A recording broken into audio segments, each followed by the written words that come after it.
Great. Thank you, Marie, and thanks to all of you for joining this webinar series. Want to recognize very readily our collaborative support from ASN for this webinar. I'll note as we go to the next slide that ILSI North America is a nonprofit scientific organization that advances food safety and nutrition science for the benefit of public health. We do not lobby or develop policy positions.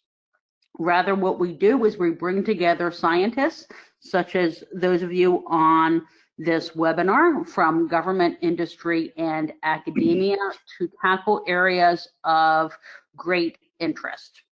While a lot of what we do is focused on science, I'm going to also note that we are very proud of our recognition of being platinum rated by GuideStar. We received the Platinum Seal of Transparency from GuideStar. Only 1% or so of all nonprofits have that transparency ranking. Why am I bringing this up? I'm bringing this up because within ILSI North America, our core values include public benefit, collaboration, transparency, and scientific integrity. We earned that platinum ranking because we could demonstrate not only that our mission and vision was towards public good, but because we could demonstrate our metrics on how we were advancing causes. So with that, want to again say welcome to the webinar, and Marie, I'll pass it back to you. And with that, I am quite pleased to introduce Dr. Liping Zao. He is currently the Everly Fenton Chair of Applied Microbiology in the School of Environmental and Biological Sciences at Rutgers University. He is the director of the Center for Nutrition, Microbiome, and Health of the New Jersey Institute for Food, Nutrition, and Health at Rutgers. Dr. Zhao is a fellow of the American Academy of Microbiology, and he's a senior fellow of the Canadian Institute for Advanced Research. He serves on the scientific advisory board for the Center for Microbiome Research and Education of the American Gastroenterological Association. Dr. Zhao's team has pioneered the approach of applying metagenomics, metabolomics, integrated tools, and dietary intervention for systems understanding and predictive manipulation of gut microbiota to improve human metabolic health. The clinical trials of his group have shown that dietary fiber modulation of gut microbiota can significantly alleviate metabolic diseases. And examples include a genetic form of obesity in children, as well as type 2 diabetes in adults. Science Magazine, interestingly, featured a story on how Dr. Zhao combines traditional Chinese medicine and the study of gut microbiota to understand and fight obesity. So with that, I would like to turn the podium over to Dr. Zhao to share his information with us, and we greatly thank him for taking the time to share his insights today. So Dr. Zhao. Thank you, Marie. Thank you, Dr. Jones. Hi, everyone. I'm really grateful that ILSI North America and American Society for Nutrition can host this webinar for me, and so I can share my research on how nutrition, particularly dietary fibers, modulate gut microbiota and improve human health.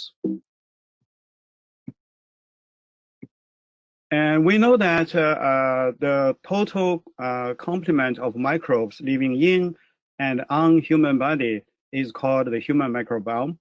And the diversity and the density of microbes living in our gut is such that we can call it our microbial Amazon jungle.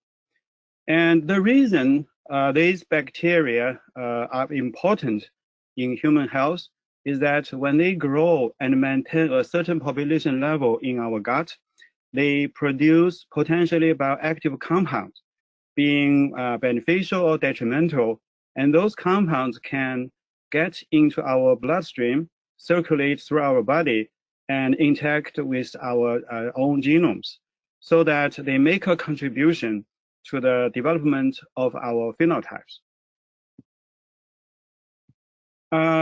There have been so many studies now on comparing the gut microbiota between diseased people and the healthy people, and they show difference. However, the causality question still remains for most of the cases. Is it because I'm diseased so that I have a different gut microbiota? Or it is because I have a different gut microbiota so that I'm diseased? Chicken or egg, which comes first? This is the fundamental question in all the microbiome-related research. And in this Nature Reviews Microbiology Perspective article, I argue that we still need to follow Cocker's postulates and to answer the causality question for microbiome research. But we need to modify and adapt to the polymicrobial nature of microbiome study, and also the two-way street nature of the microbiome study. So that means instead of one single agent responsible for a disease phenotype, there could be many bacteria work together to be responsible or aggravating or contributing to a human phenotype. And also it's a two-way street because some of the members may aggravate the disease, but others may actually protect us and benefit us. So in order to understand the causative role of gut microbiota in human disease and health, we need to start with the so-called microbiome-wide association studies. We need to have a platform where allow us to look at the variations of all the members of the gut microbiota and study the association with disease or health phenotypes. Try to identify all the members which are either positively or negatively associated with a particular disease. After we identify the potentially associated members, we should try to isolate them either into pure culture or into a consortium with defined membership. And then we should put these isolates in germ-free animals, being germ-free mice, germ-free piglets, or even germ-free non-human primates. But after you colonize the gut with defined members of human isolates, then you should try to apply the environmental condition which believed to trigger the particular disease and reproduce the disease phenotypes.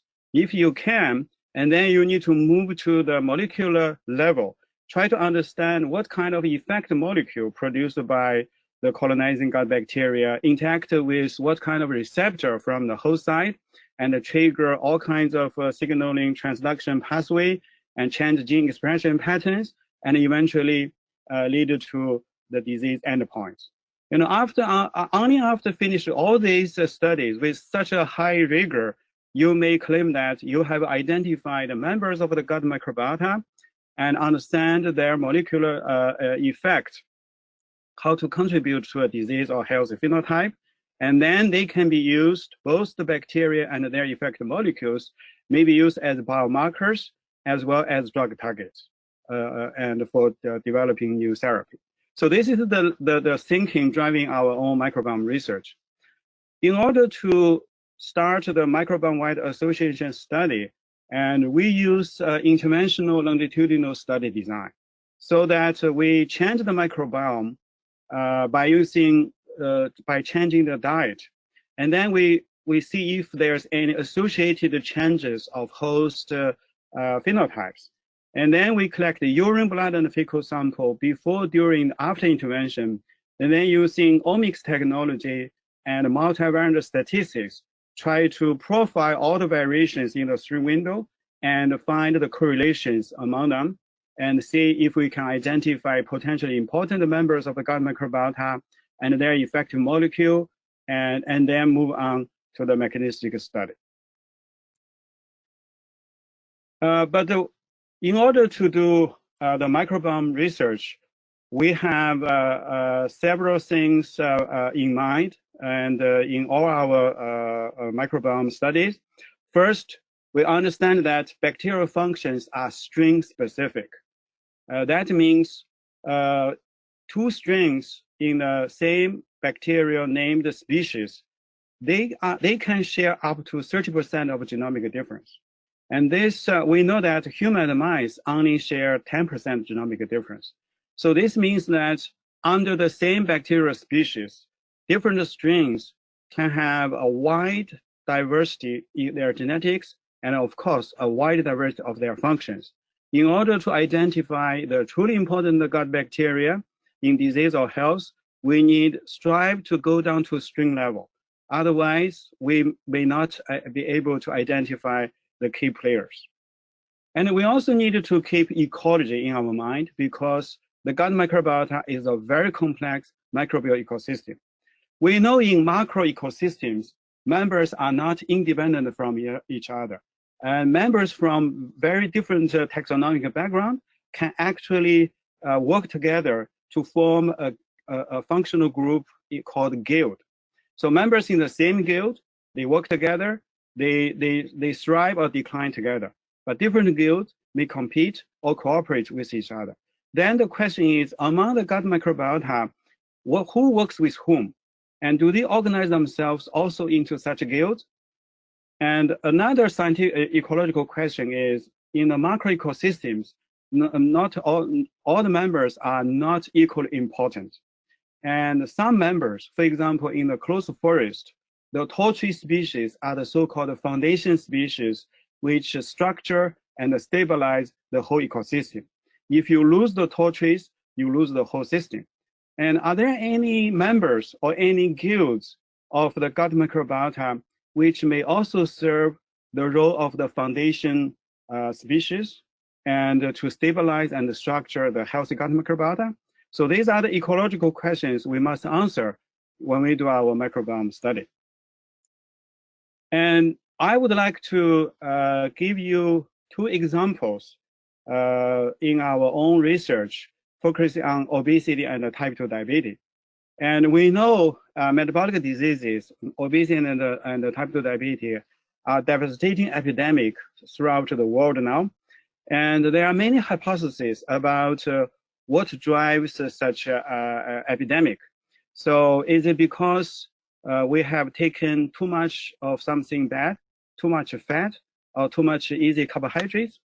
Or is it because we have too little something good and dietary fibers, for example? So our hypothesis is that it is probably driven by the lack of something essential, dietary fibers. And if you look at studies on fossilized human feces, coprolites of ancient human, you can realize that our ancestors probably had 200 to 400 grams of dietary fiber intake on a daily basis, while the average American may have only 15 grams. So over eons, our gut microbiota has been co-evolving with ourselves under a high dietary fiber context. And this changed only in recently, starting from 100 years ago in Western countries, and maybe 40, 50 years ago in Asian countries such as China. And interestingly, in traditional Chinese medicine, there is a tradition of using food as medicine. And if you look at those food, and many of them are rich in non-digestible polysaccharides, and you can also call them dietary fibers. And we collected a fecal sample from 314 young, healthy Chinese from 20 different locations throughout China, and 7 ethnic groups, half men, half women, half rural, half urban lifestyle. And after we analyze the microbiota, it's very interesting. There is an ethnic dependent segregation of the gut microbiota among the tested young, healthy adults. However, if you look at their gut microbiota, you can see that there are 9 genera short-chain fatty acid producing fiber utilizing gut bacteria, which make up the half of the total sequence. And these 9 genera shared by all the individuals, regardless of their ethnic background and the geographical location and the lifestyle and the gender. So this is the indication that healthy people's gut microbiota may be enriched by fiber utilizing short-chain fatty acid producing bacteria.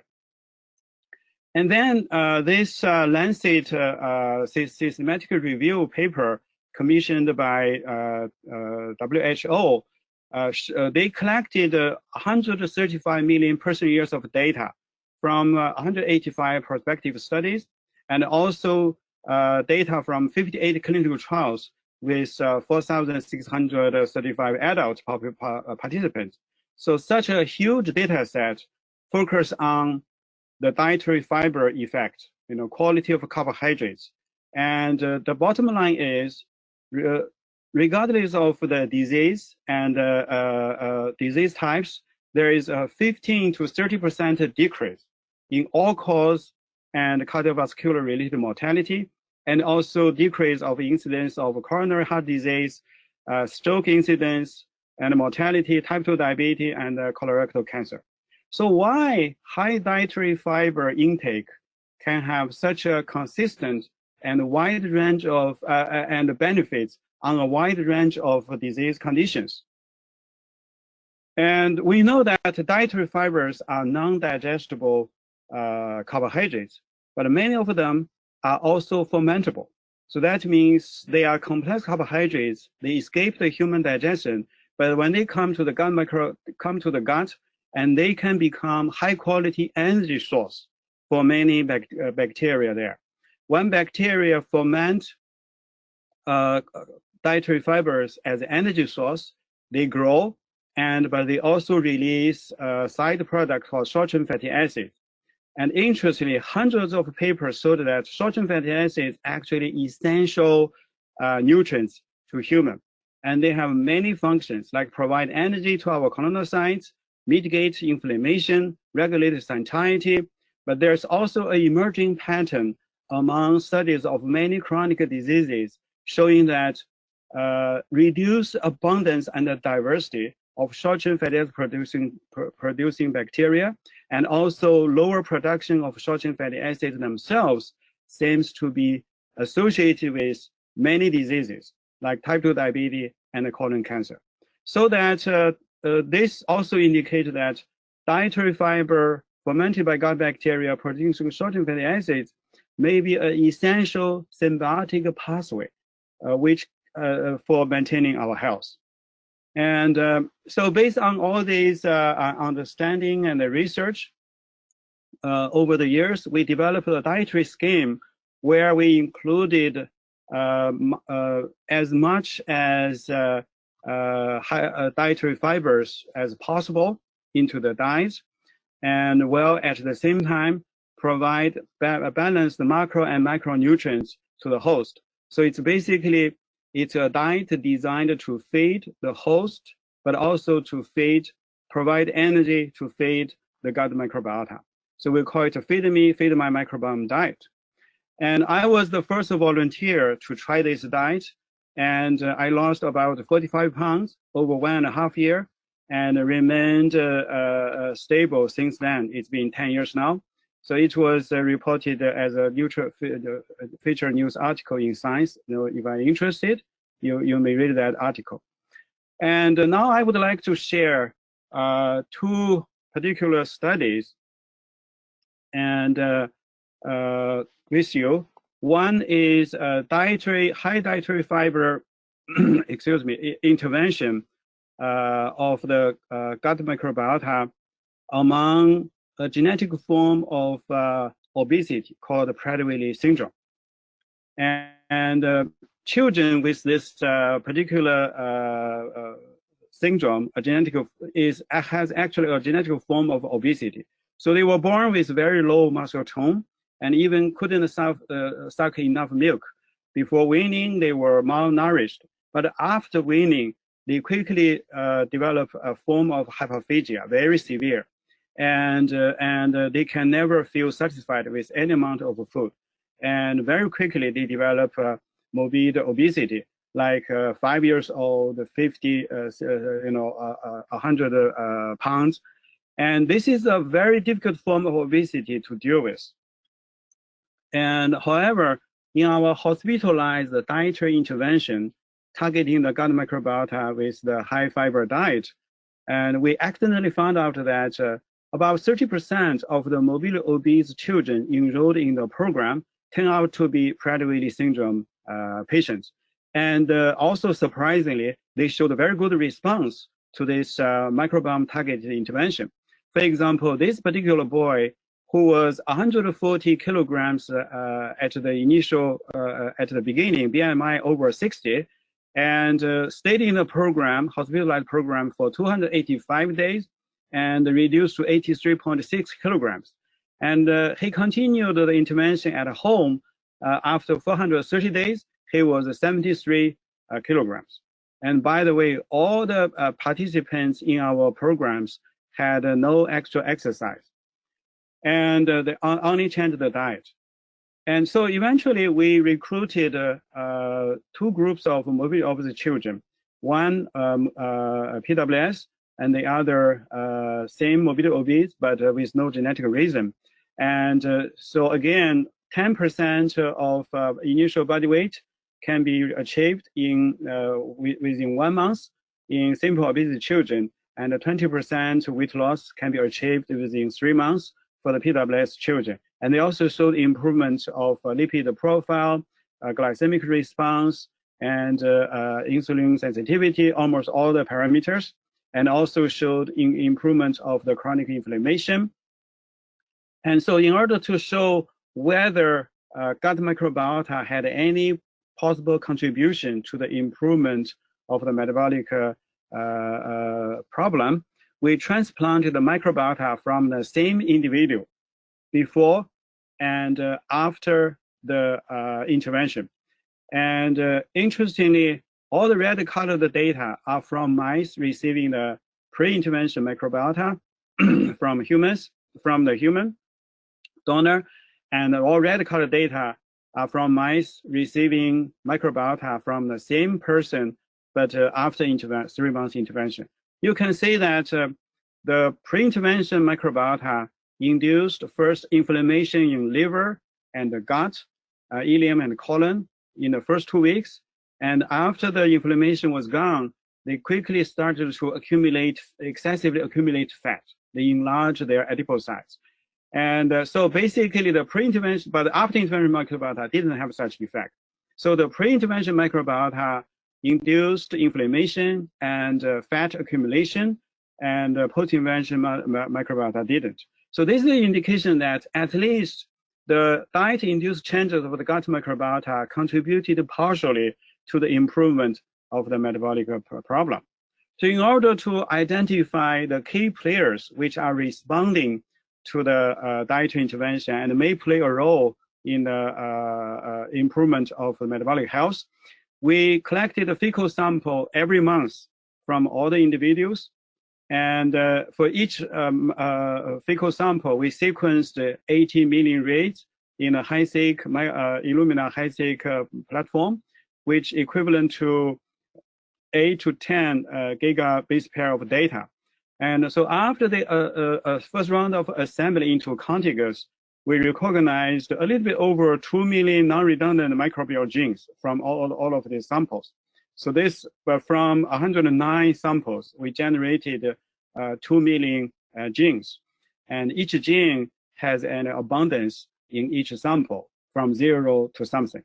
And so this is a huge data set with a lot of variables, but a very small number of samples. You need to reduce the dimensionality if you want to understand, identify a pattern. Otherwise, it's almost impossible to analyze the data. But how can we reduce the dimensionality of such a huge data set? First, based on the principle of genetics, we know that genes which are from the same genome will behave exactly in the same way in the ecosystem.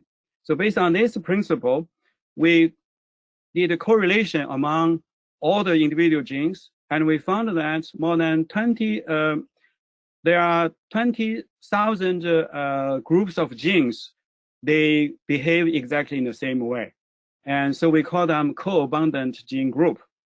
Among such a co-bound gene group, 376 containing more than 700 genes, and many are typical bacterial genes. So these are potentially genomes of bacteria.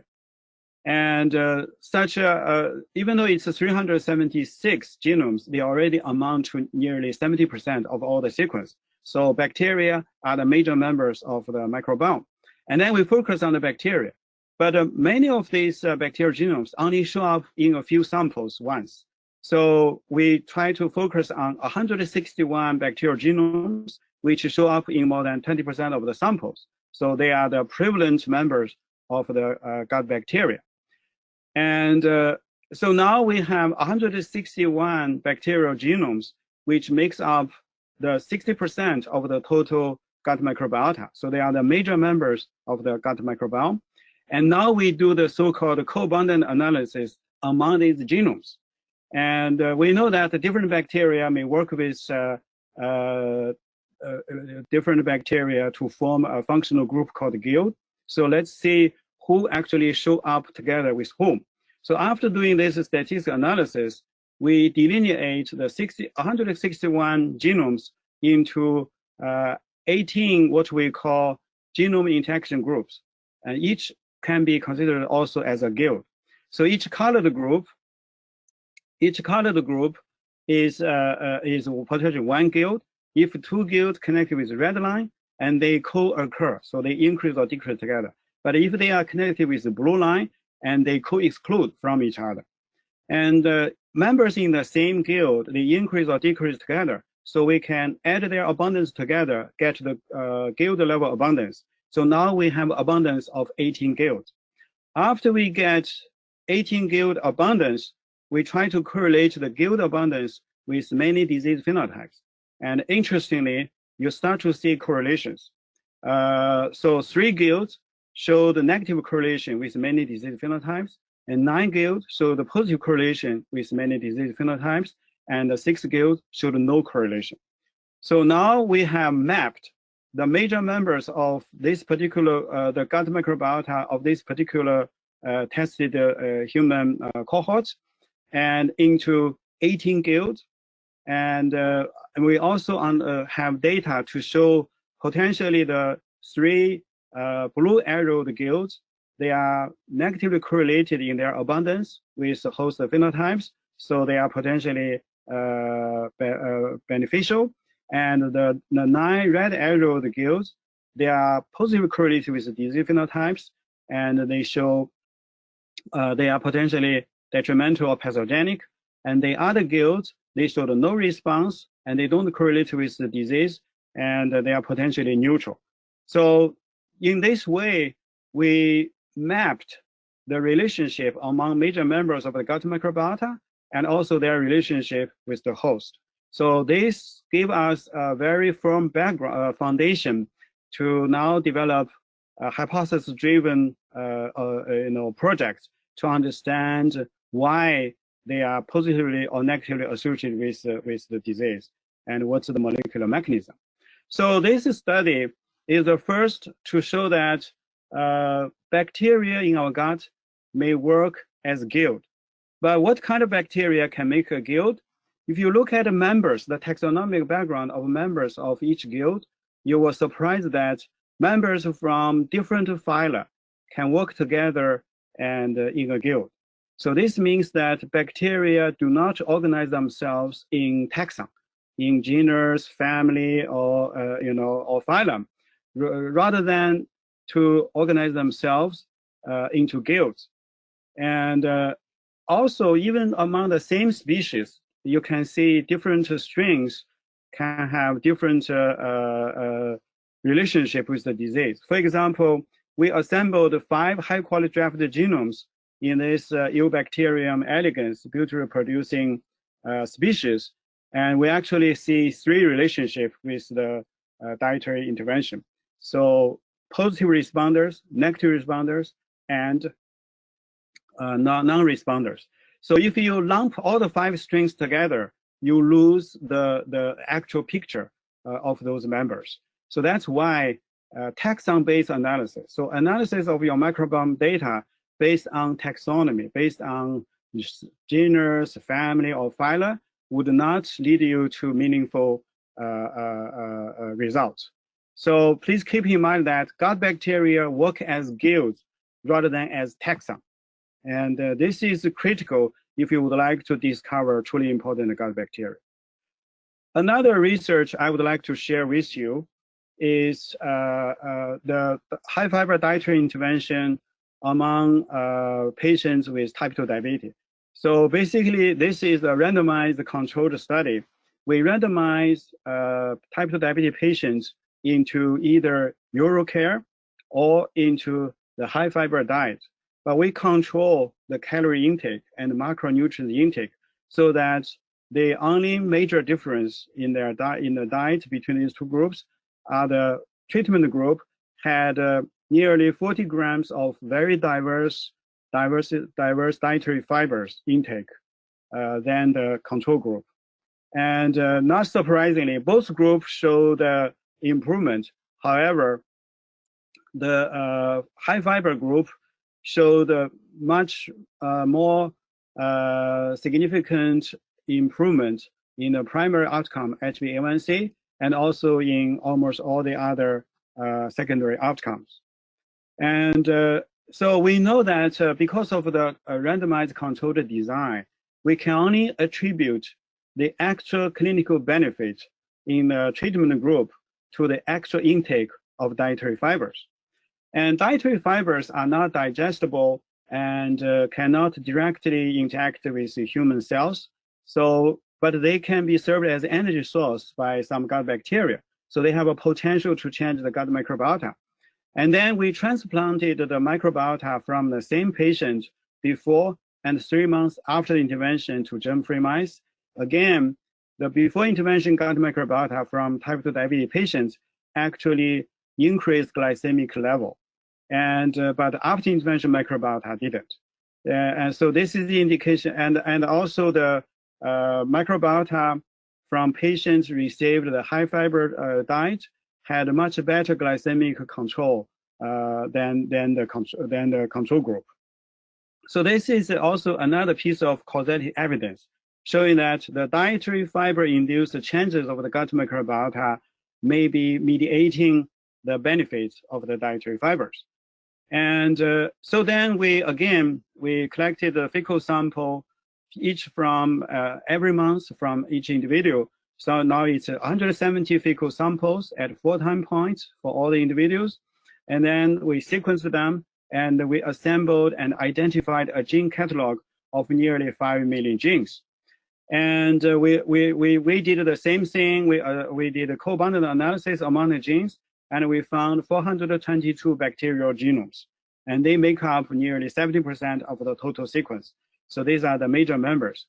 By using these 422 genomes to look at the structural variation, the global structural variation of gut microbiota during the responding to the dietary intervention, we can see that the two groups showed no difference in their gut microbiota structure at the baseline. But after 1 month, they both changed significantly from their own baseline, but also different from each other. However, after the first month, there's no further change. So this is the indication that this dietary intervention can indeed induce significant change of the gut microbiota, and it took about 1 month to finish that change. And after the 1 month, there's no further change. Because gut microbiota, because the dietary fibers, the way for dietary fibers to have any physiological impact on human body is by way of fermentation through gut bacteria and then produce short-chain fatty acids. So we profiled the changes of 6 short-chain fatty acids, and we found that 4 of them actually declined after the intervention. So that means they couldn't be responsible for the improved metabolic health. And then acetic acid showed no difference between the two groups, but maintained its level. So this, but butyric acid didn't increase in the control group, but significantly increased in the treatment group. So this is an indication that acetic acid may be mediating the clinical benefits shared between the two groups. However, butyric acid may be mediating the actual clinical outcome only observed in the treatment group. And we know that acetic acid and butyric acid can bind to GPR43, GPCR43, and 4143 receptor in the L cell in our gut, stimulate GLP-1 production. And then GLP-1 can actually stimulate insulin production in the beta cells. And indeed, we see a significant increase of GLP-1 among the treatment group. And so this is an indication that the high intake of dietary fiber fermented into acetic, particularly butyric acid, may be the molecular pathway mediating glycemic control by increasing GLP-1 and then increasing insulin secretion. But if the story stops here, it's not surprising. And what is interesting to a microbiologist, to myself, is the reduced pH in the gut after the intervention. And we know that the pH is a physical, chemical, environmental factor which can affect the growth behavior of almost everything in the gut ecosystem. And so that we out of the 422 bacterial genomes, we assembled and identified 141 into high quality genome, and they also carry at least one short-chain fatty acid synthetic pathway. So they are genetically potentially short-chain fatty acid producers, 141, and they make up nearly 60% of the total sequence we generated.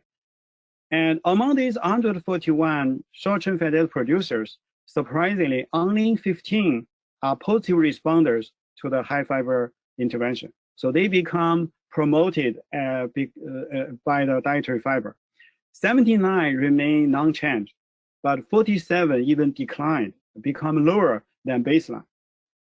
And so basically you have 15 on the left side, and they are promoted by the high fiber intervention, while 47 on the right side reduced significantly below baseline after patients take the high fiber diet. And so if you look at the bacteria on the left side, the 15 positive responders, they can produce, all of them can potentially produce acetic acid. 5 of them can produce butyric acid. While the members on the right side, which are reduced by the diet, you see many of them can produce endotoxin, which can induce inflammation. And some can produce endo. Some also can produce hydrogen sulfide. And these two compounds are known to be inhibitory to L cell for producing GLP-1.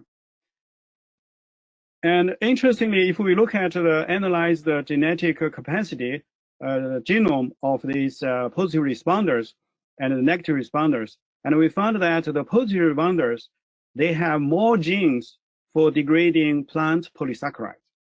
And while the negative responders, they had more genes in their genome to degrade animal carbohydrates, such as carbohydrates from mucin. So they have different preference to the energy source in their genetic capacity. And also the positive responders can produce more ATP and can generate more short-chain fatty acids, and they are tolerant in general to the low pH after they produce short-chain fatty acids and lower the pH of the gut. However, the negative responders, they actually are sensitive to low pH. So when that's how, after several weeks of competition, you eventually end up only a small number of positive responders, but the majority remain unchanged, but you also have quite a large number of the bacteria actually reduced. And fortunately, many of them are either toxin producers or pro-inflammatory potential pathogenic bacteria.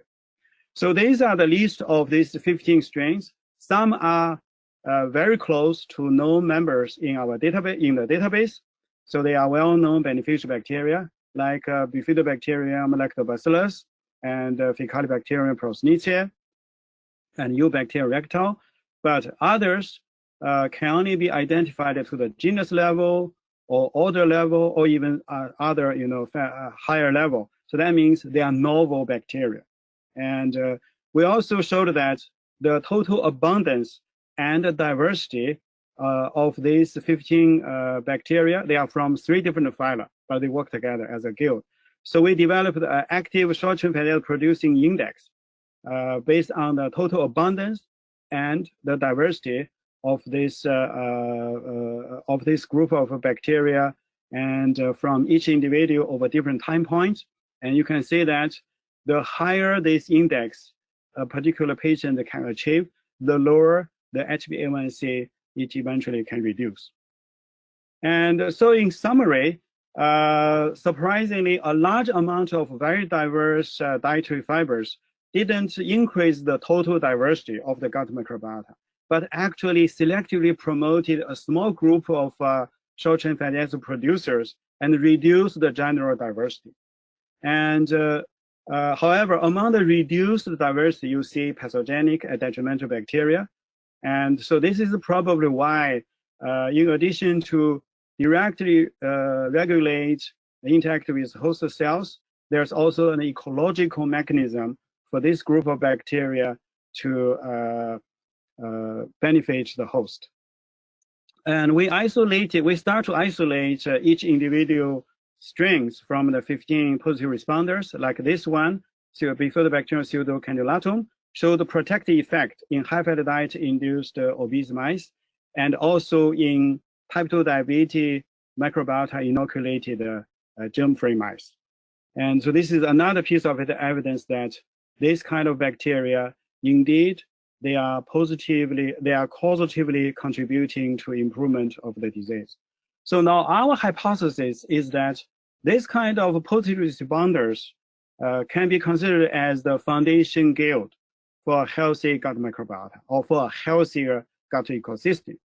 And obviously, each individual has a different combination to different members to serve as the foundation guild. And some patients may have lost most, if not all, members of such a foundation guild.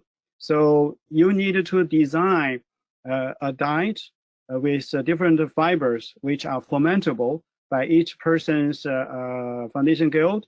And if the person is missing the foundation guild, you probably need to reseed from other healthy donors and then give the right nutrition to support its growth.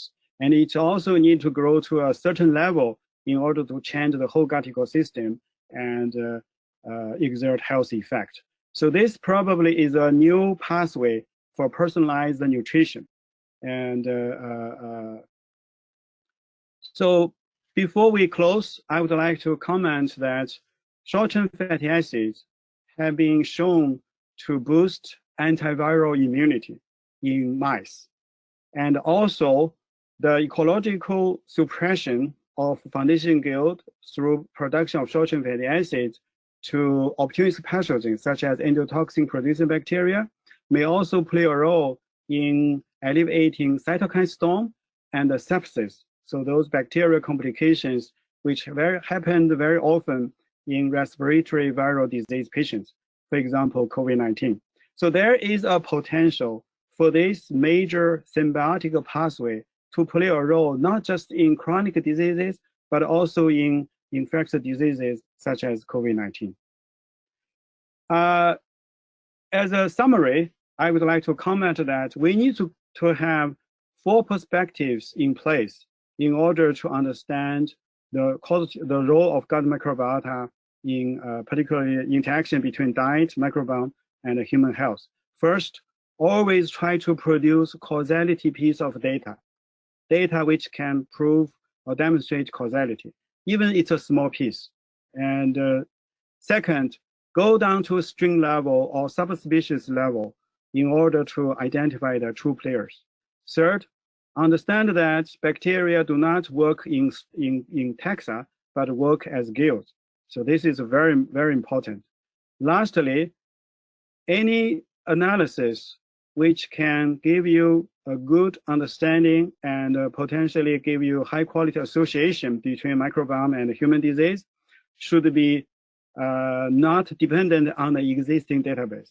If you need the existing database to find the nearest neighbor to your sequence to be able to analyze your sequence, you will lose a large chunk of your data, which has no near neighbor in a database, so that you throw them away and they don't participate into the downstream analysis. Obviously, this is a problem. So try not to use the database, start your microbiome data analysis.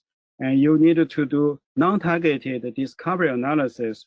Don't rely on any prior knowledge. Just look at the behavior of the sequence themselves, understand their ecological response and association with the disease. And then you may look at the database, and then you can tell which part of your sequence actually novel, which part of a sequence actually represents known bacteria. And that's how you should analyze your microbiome data.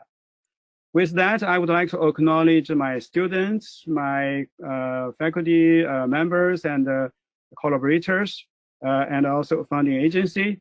And I'm happy to take questions. Excellent. Thank you very much, Professor Zhao. Of course, we have a great number of questions. So just to start, one question is about dose. That is, what specific amounts and frequency of fiber intake might be needed to achieve the effects from a translation perspective that you have shown us?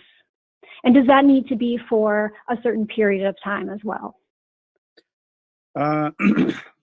Well, this is actually a fundamental question to understand how dietary fibers may change the microbiota, affect our health. And obviously, we still need a lot of work to be able to answer such questions. However, it looks like it takes about 1 month, over 28 days, for the foundation guild bacteria increase their abundance from this level to this level, and then they become stable. So this is the indication that it may need a few weeks for the new high fiber diet to stabilize a new structure of the microbiome. If you keep this new diet, you keep this new structure, and then the host start to recover from the previous disease. That takes time, and so this is. But then, what kind of composition would be needed for each person? You probably need to do this on a individual or personalized basis, because each person has different members, different kind of bacteria serve as the foundation guild, and different bacteria actually have different genes, carbohydrates, active enzyme genes, for them to be able to degrade and ferment different carbohydrates. So one dietary fiber, so the key is fermentable fiber. So we know some dietary fibers are non-fermentable, and so they just pass through the gut. They may be beneficial to the transit, but with very little other effects. So the most important fiber should be fermentable dietary fibers. And however, one particular fiber fermentable to my gut microbiota may not be fermentable to your gut microbiota, or has different efficiency for fermentation. So this is where we need to go down to personal level, or at least stratify them based on ethnicity group or geographical location, so that we can understand those details of your question. Great, thank you. Here's a question that's specific to the type 2 diabetes study that you explained. Was that a crossover study, and how many participants were involved in each group? Okay, so this is not a crossover study. This is a randomized 2-arm open label trial. And we have the two groups, we have about 53 participants in the first trial, in the mechanistic trial. But after we see the clinical benefits and the potential positive responders, which may mediate the dietary fiber effects, we organize another independent validation trial where more than 200 participants involved. And the same finding validated in that trial. So in this science paper, we published 2 trials, one small-scale mechanistic trial and one larger-scale validation trial. Okay, great, thank you. Another question here is it known if acetate and butyrate have any negative effects on health? And yes, yes or no. So basically, it's actually depending on the context. And for example, there's a research to show that acetic acid may be aggravating metabolic syndrome. However, the key piece of evidence is to infuse large amount of acetic acid into the stomach of the animal. We know that physiologically, acetic acid is not produced in the stomach. It's actually locally produced in the lower gut by the bacterial fermentation. So if you infuse acetic acid in the upper gut, because acetic acid is so easily to be absorbable. So if you drink it, it's show up in your bloodstream almost immediately. Nothing can reach the lower part of the gut. So in addition to the direct beneficial effects through interaction with human cells, acetic acid and butyric acid also has a localized ecological effect if they are produced locally in the lower gut. And that's why, so if you infuse acetic acid through colon irrigation, you may see a very different picture. That is the protective and beneficial effects. So it all depends on, and also acetic acid can be produced from fermentation of carbohydrates, but also can be produced from fermentation of protein. However, when it's produced from fermentation of carbohydrates, and there's only short-chain fatty acids produced, sometimes also hydrogen, but there's nothing else. But if you ferment protein, in addition to production of acetic acid, you always produce some other toxic compounds like ammonia, amine, phenol, whatever. So because protein containing nitrogen and phosphate and sulfur. So you always have other detrimental compounds co-produced together with acetic acid. In that case, it's very difficult to tell them apart. Sometimes you see adverse effects of acetic acid. It's actually more probably coming from the other, detrimental compounds produced at the same time from fermentation of proteins. Great. Okay. So this question is,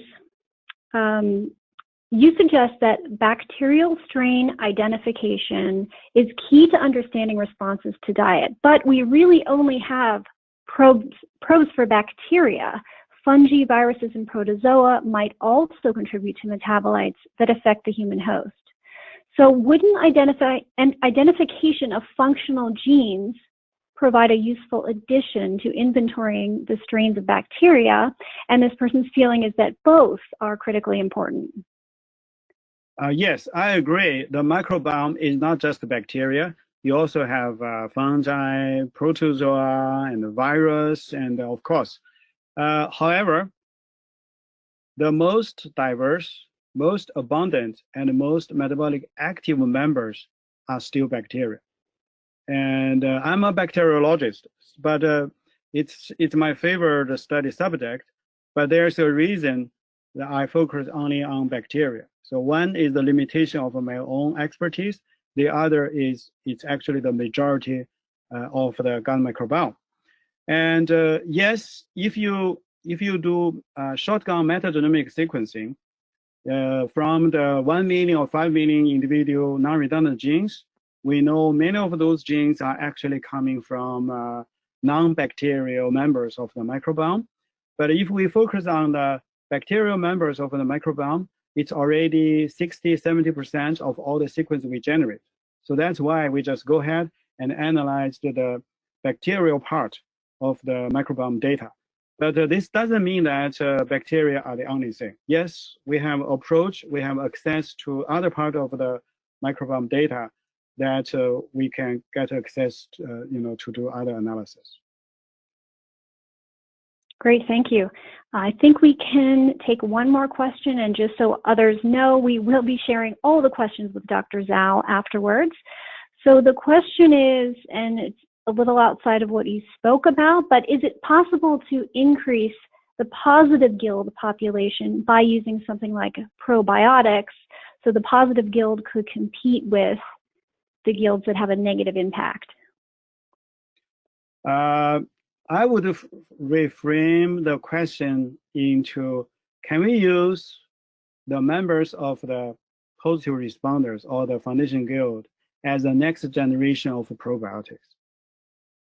So if we know that probiotics is a very good concept, but the key is, how do you know the strain or the strains you use to produce your probiotics are ecologically competitive and also complementary in functions to the patient's gut microbiota. So basically, if the person has lost most or all the members of its original foundation guild, and then if you want to restore his or her gut ecology, you probably need to introduce similar members from other healthy donors, and then add the probiotics, and then give the nutrition to support its growth. But I don't think you can just take a commercially available probiotics and give that to a patient without the scientific rigor to show that those probiotics, the strains used for producing those probiotics, actually can colonize the gut, complement the lost function. Unless you have the scientific data to show that, yes, it can. But there's a potential that the members of the foundation guild can be used as a new generation of probiotics. Great, thank you, Dr. Zhao. That brings us to the top of the hour. So that concludes our webinar today. A reminder that the recording will be posted on our website, and we'll send everyone who registered a link to that. You can also find on our website information to register for the next webinar, and that is with Dr. Vanessa Ridora of Verily Life Sciences, and that's part of the Alphabet Group. So please join us again in a couple of weeks, and have a great day.